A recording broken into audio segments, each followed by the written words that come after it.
Oke, Assalamualaikum warahmatullahi wabarakatuh. Perkenalkan, nama saya Muhammad Iqbal Welkom dengan NIM 515-210-23. Di sini saya akan mempresentasikan terkait tugas DA tahap pertama, yaitu merancang musola. Pendahuluan di sini adalah mulai dari pengertian. Pengertian musola adalah ruangan atau tempat rumah kecil menyerupai masjid yang digunakan sebagai tempat sholat mengaji bagi umat Islam. Maksud dan tujuannya ialah agar lebih bisa untuk memberikan kontribusi penuh terhadap musola yang sebenarnya menjadi tempat bangunan masyarakat untuk sholat, mengaji, zikir, dan tempat untuk melakukan aktivitas agamis. Fungsinya ialah yang paling utama dalam fungsi musola adalah sebagai tempat sholat. Dalam beberapa ayat dalam Al-Quran yang menyebutkan bahwa fungsi musola atau masjid sebagai tempat berzikir dan beristikaf. Selanjutnya kita identifikasi dari bangunan musolanya. Nah, di sini terdapat marbot, terus laki-laki yaitu pekerja atau pelajar, dan perempuan pekerja pelajar. Nah, pertama marbot di sini aktivitasnya membersihkan musola, melaksanakan sholat, mengambil air wudhu, buang air, imam saat berjamaah, jika ada jamaah, menyiapkan perabot dan fasilitas. Nah, melaksanakan membersihkan musola ini termasuk karakter atau karakter service dan kebutuhan ruang ialah di tempat ruang sholat, dan kebutuhan fasilitas yaitu sapu, pelantai, kain pembersih. Selanjutnya melaksanakan sholat, karakternya semi privat, kebutuhannya juga di ruang sholat. Nah, kebutuhan fasilitas yaitu rak, sajadah, sarung, dan Al-Quran. Aktivitas selanjutnya mengambil air wudhu. Nah, karakter di sini ialah semi privat karena mengambil air wudhu itu ada yang zona laki-laki dan untuk khusus zona perempuan, tidak bisa disatukan. Tempat wudhu, kebutuhan ruangnya, dan kebutuhan fasilitas yaitu ya keran air, gayung, dan selang air. Selanjutnya buang air, ya kita sudah tahu kan privat karakternya, kebutuhan ruang, kamar mandi, kebutuhan fasilitas atau perabot, kloset, air keran, cermin, dan ember. Nah, aktivitas selanjutnya imam saat berjamaah, karakternya publik, kebutuhan ruang di ruang imam, bagian depan ruang sholat. Kebutuhan fasilitas ialah sajadah, rekal itu tempat untuk menaruh Al-Quran dan mik. Aktivitas selanjutnya menyimpan perabot dan fasilitas. Privat, itu karakternya privat, kebutuhan ruangnya itu di tempat gudang, kebutuhan fasilitasnya karpet, musola, rekal, Al-Quran, sound system. Nah, di sini sound systemnya saya gabungkan di gudang karena merupakan tempat penyimpanan kan. Nah, selanjutnya laki-laki, aktivitasnya laki-laki kan di sini kan disebut pengunjung, begitupun perempuan. Aktivitasnya mungkin pasti sama. Mengambil air wudhu, karakternya semi privat karena terbagi zona-zonanya, zona laki-laki dan zona perempuan. Kebutuhan ruang, tempat wudhu, dan kebutuhan fasilitas, keran air, gayung, dan selang air. Buang air, karakternya si privat, kebutuhan ruang, kamar mandi, kebutuhan fasilitas, kloset, cermin, air, keran, ember, dan gayung. Aktivitas selanjutnya melaksanakan sholat, karakternya semi privat, kebutuhan ruang sholat, kebutuhan fasilitas, sarung, karpet, sejadah. Aktivitas selanjutnya yaitu beramal atau bersedekah di kotak amal, karakternya publik, kebutuhan ruang sholat, di bagian belakang ruang sholat kan terdapat kotak amal, kebutuhan fasilitas, keran air, kebutuhan fasilitas yaitu atau perabot yaitu cuma kotak amal. Perempuan sama, cuma bedanya di sini di kebutuhan fasilitas yaitu menggunakan mukena, karpet, dan sejadah. Selanjutnya, nah besaran ruang. Dari sini besaran ruang dari pertama ruang sholat. Nah di sini fasilitas melaksanakan sholat yaitu kapasitas 90 orang karena digabung. Fasilitasnya rak sejadah, sarung, Al-Quran, kipas angin, kotak amal, dan speaker. layout ruangan seperti ini. Ini kipas angin. Kipas angin ada 4, tempat untuk menyimpan sejadah atau Al-Quran. Keterangan perhitungan di sini ialah cara menghitung workspace, yaitu dijumlah semua luas perabotnya. Luas perabot itu panjang dikali lebar, dan dihasilkan itu 0,42 meter persegi, kalrak 0,21 meter persegi, kotak amal 0,08 meter persegi, speaker 0,016 meter persegi.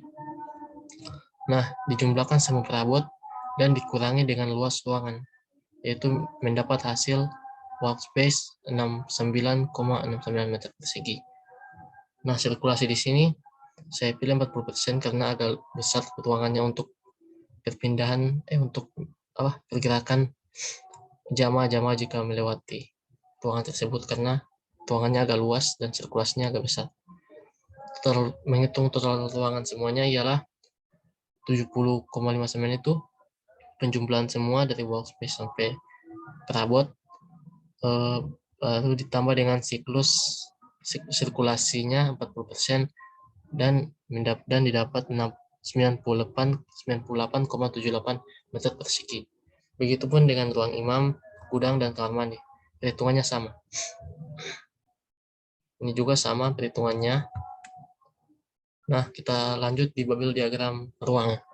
Di sini keterangannya garis lurus yang berarti dekat dan garis putus-putus artinya cukup jauh atau ruangannya agak jauh dari tempatnya. Nah, dari ruang sholat ke ruang imam dekat, ruang sholat ke gudang dekat lagi, terus ruang sholat sama tempat duduk laki-laki bersampingan dekat, ruang imam ke tempat duduk perempuan di sini dekat sih bagian ruangannya. Gudang ke kamar mandi dekat, agak jauh gudang ke kamar mandi, terus gudang kamar mandi perempuan agak jauh lagi. Nah, dalam zoning ruangan, kuning bersifat publik, orange semi privat, dan hijau bersifat privat. Dari sini rencana perancangan ruang berdasarkan zoning sifat. Nah, kuning ini bersifat publik, yaitu ruang sholat. Nah, biru di sini privat karena ini tempat gudang. Nah, semi privat ini untuk ruang imam. Di sini kan publik ruang jamaah. Nah, di sini ruang imam. Terus yang di samping sini untuk ruang tempat duduk perempuan. Terus di sini semi privat untuk tempat duduk laki-laki. Ini kamar mandi yang khusus laki-laki, dan sebelah ini kamar mandi untuk perempuan. Dua-duanya bersifat privat. Ini perancangan zoning bentuk tiga dimensinya. Selanjutnya dari gubahan bentuk. Gubahan bentuk ini mulai dari denah, yaitu terciptanya persegi, bentuk dasar yaitu persegi yang digabungkan dengan setengah persegi, bentuk lanjutannya ya digabungkan, bentuk lanjutan itu disambung dengan persegi panjang. Nah, bentuk akhir setelah persegi dan persegi panjang telah tergabung. Jadi seperti ini. Nah, di bagian ini ada tambahan terasi. Gubahan bentuk selanjutnya adalah tampak. Bentuk dasarnya persegi, terus bentuk lanjutannya segitiga untuk bangunan atap kuda-kuda. Bentuk ketiga bentuk tambahan berupa kubah kecil di atasnya. Bentuk setelah atap segitiga ditambahkan bentuk lengkung di bagian atap segitiga. Nah, bentuk akhir dia jadi berupa masjid, tapi masih gubahan bentuknya. Nah, ini gubahan bentuk tiga dimensi. Nah, saya memilih konsep modern klasik. Modern klasik itu mengutamakan bentuk bangunan dibandingkan ornamen hias, mulai dari ruang yang terbuka bagian sini, bagian depan yang terbuka, terus minimalis, pencahayaan alami dari luar adalah salah satu karakter warna dari desain modern klasik. Nah, temanya itu di samping ini musola menggunakan tema minimalis. Mulai dari ini, bagian atas bentuk kubah mini, baru bagian bentuk persegi panjang, yaitu disebut modern klasik minimalis, bisa dibilang gitu. Tampak sederhananya gini, tampak masih awalnya. Nah, ini bukan bentuk tiga dimensinya, mulai dari persegi bawah, terus digabung dengan segitiga, lalunya akan ditambahkan kubah, dan ditambahkan di bawahnya itu tangga untuk naik ke musola, terus jadinya seperti ini. Di bagian depan ini yang paling menonjolnya konsep modern klasik. Saya referensinya saya dapat di Google, di sini.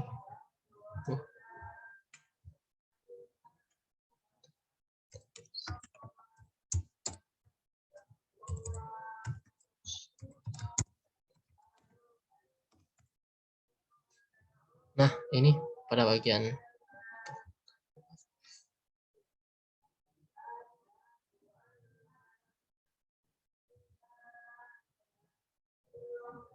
saya terinspirasi dari sini.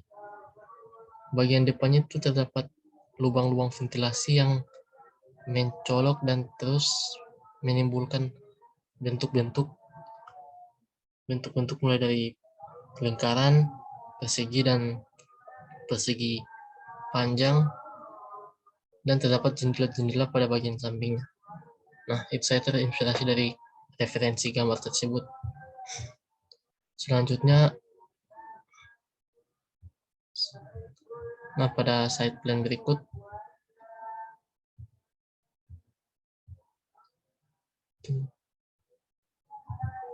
side plan-nya itu saya memilih lokasi di bagian kampus, yaitu berdekatan dengan kampus di Jalan Dr. Zainal Umar Sadiki. Dan di sini proyek yang bakal dibangun musolanya. Di sini ada bangunan untuk kos. Terus di depannya itu ada pasar modern Desa Batu, dan di sini ada jalan untuk menuju ke jalan sebelah. Di sini rumah tinggal. Nah, yang hijau muda itu melambangkan rumput liar begitu. Terus yang hijau besar ini pepohonan. Jadi bagian sini ini terdapat Jadi bagian musola ini terdapat samping-samping itu terdapat rumput liar, dan terus di bagian belakang itu ada pepohonan. Selanjutnya di analisis tapak. Nah, analisis tapak ini lebih detailnya itu lebih ke arah mengetahui bangunan-bangunan yang berada di samping bangunan tersebut, yang bisa menimbulkan mulai dari pencahayaan, akustik, terus suhu, kelembapan. Di situ bakal diketahui bahwa lokasinya itu berada di mana. Nah, dari sini di bagian depan musola itu terdapat pasar modern Desa Batu. Pada bagian depan ini bangunan terdapat pasar modern, tetapi saya ketika saya melewati di sana, pasar ini jarang sekali dibuka. Hanya dibuka di saat waktu tertentu. Terus di bagian kiri ada pepohonan di sini. Di samping kanan bangunan, kalau kita lihat dari sini, proyeksi Amerika ya. Di samping kanan bangunan terdapat pepohonan yang memberikan kesan sejuk dan bisa menimbulkan kesan teduh, apalagi di saat sore hari. Terus di bagian belakang ada pepohonan dan lahan kosong, yaitu berupa rumput liar. Nah, di bagian sini juga bisa menimbulkan kesan dingin, karena angin yang di sini kan bisa membawa angin pada saat siang hari atau pagi hari. Kan di sini anginnya kencang sekali dah. Bisa menimbulkan kesan dingin jika terkena bagian bangunan musola tersebut. Di bagian depan pasar modern juga ada terdapat pohon, atau di bagian depan bangunan itu juga terdapat pohon, sama halnya dengan di belakangnya tersebut. Pada bangunan di belakang tersebut sama, menimbulkan kesan sejuk dan segar. Nah, pada bagian depan itu terdapat jalan. Jalan di sini bukan jalan yang ramai, tidak terlalu ribut, tidak terlalu banyak kendaraan yang lewat di sini, sehingga kebisingan yang di sini yang timbul itu tidak terlalu bising, karena jalan ini eh, tidak terlalu banyak kendaraan yang lewat di sini.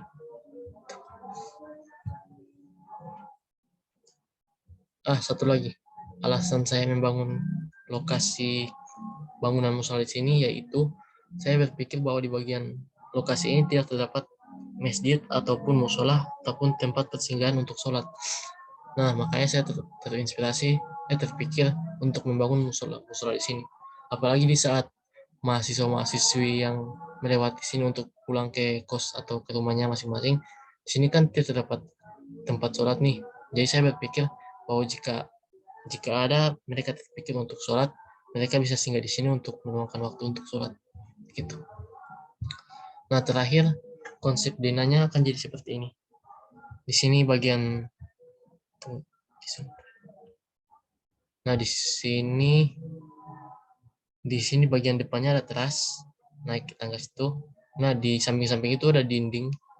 Terus dindingnya itu bakal berdiri. Terus di atasnya itu akan tertulis nama musolanya. Masuk ke dalam. Nah, di bagian sini teras ukuran 1 meter. Ini skala 1/100 ya. Saya ikuti 1/100 karena dosen pembimbing bilang buat denah menggunakan skala 1/100. Nah, di bagian kanan sini tempat wudhu laki-laki.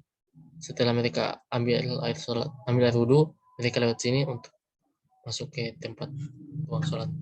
Nah, di bagian samping ada pintu kedua, di bagian sini pintu kedua. Ini pintu utama, di bagian samping kiri pintu kedua untuk masuk. Nah, ini kamar mandi untuk laki-laki, ukurannya 1,40 meter kali 1,50 meter. Terus di samping ini kamar mandi perempuan. Nah, saya batasi karena ada ada semi privat, zona untuk laki-laki dan perempuan. Di sini tempat wudhu perempuan, di situ kamar mandinya. Jadi jika mereka ambil air wudhu, mereka di bagian sini. Ini tangga untuk melewati tempat wudhu. Ini tempat wudhu laki-laki, tempat wudhu perempuan. Saya taruh itu karena di musola atau di masjid itu banyak banget ruangan yang disendirikan untuk tempat wudhu laki-laki dan perempuan agar tidak berhadapan atau agar tidak bisa dilihat. Nah, ini ruang sholatnya. Di bagian sini gudang untuk tempat sound system, karpet, ataupun barang-barang lain. Nah, ini bagian ruang imam. Tinggi lantainya sama dengan ruang sholat. Di sini tinggi lantainya dipatokkan dari sini, dari teras. Nah, di sini tempat air wudhu dia turun 10 cm dari teras. Ini juga turun 5 cm dari tempat wudhu.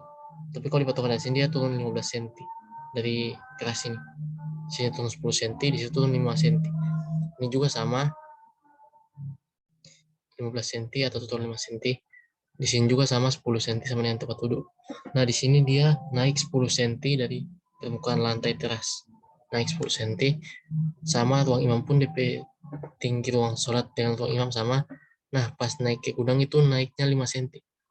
Jadi kalau di sini tuh tulis 15 cm karena patokannya dari sini, dari teras. 15 cm. Di sini 10 cm, di situ 5 cm, jadi 15. Gitu. Nah, luas bangunannya tersendiri ialah panjang 10 meter lebih dengan lebar 9 meter 90 cm. Oke, demikian hasil presentasi saya dari tahap pertama. Jika ada kesalahan ataupun salah kata, mohon maafkan. Assalamualaikum warahmatullahi wabarakatuh.